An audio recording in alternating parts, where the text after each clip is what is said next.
Hey there everyone, Montgomery Collections here, and I have something quite different today.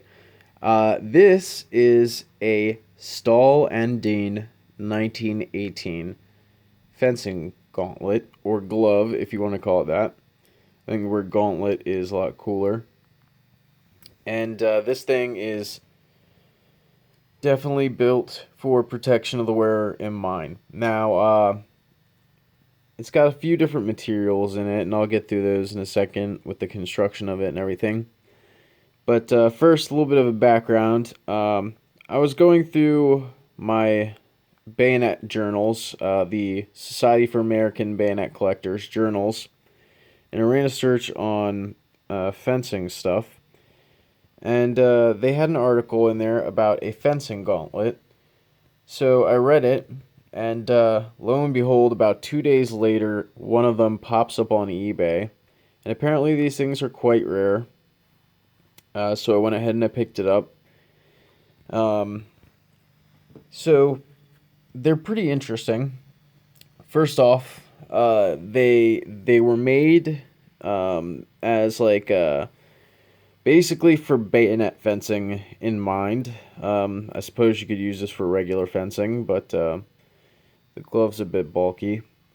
There was a left one and a right one, and the left one was issued to infantry, and the right one was used for if you're maybe left-handed infantry or mainly for cavalry. And the reason I said left-handed is because, well, you have the left glove here. Obviously, if you are fencing with your bayonet, you're going to have your left arm gripping the stock of the weapon, the forestock or whatever, and your right hand is going to be on the butt stock of the rifle. So your left hand is going to be dominant if you're a right-handed person, and then vice versa. So therefore, the left one was issued to the infantry. Then there was obviously a mask, and there were two masks. There was a cavalry mask and an infantry mask. And ironically, to have a mask and a glove is quite expensive, and it's way more expensive than the bayonet itself. So that's kind of an ironic thing. Anyways, it has a fiberboard sleeve on it for the main part of the protection. It looks like it was painted at one point, and the paint is coming off of it. And riveted onto it is a horsehide leather glove, which is stuffed with horsehair. You can kind of hear it, and you can kind of feel it when you press down on this. It's mainly right here and on the thumb, because as I said, that would be the hand that's kind of gripping the front of the rifle.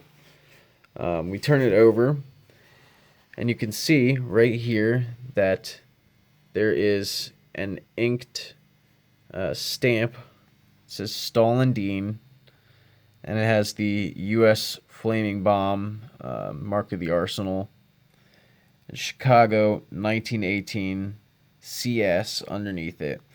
Now, as far as I can tell, the CS, they never figured out what that is. Could be an inspector, but that's on all of these, as far as I know. So the glove is obviously riveted all the way around. Down the middle here it's riveted, and then on the inside you can see there is kind of a felt liner to it. It's a little bit more comfortable on your arm. And then right underneath I have this stuffed basically so you can see that a little easier.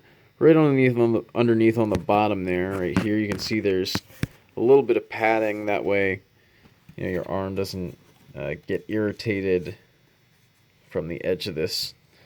So it's kind of a interesting little glove, interesting gauntlet.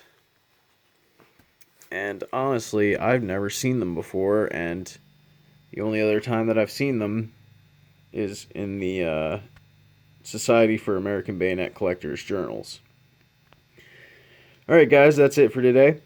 Thanks for watching.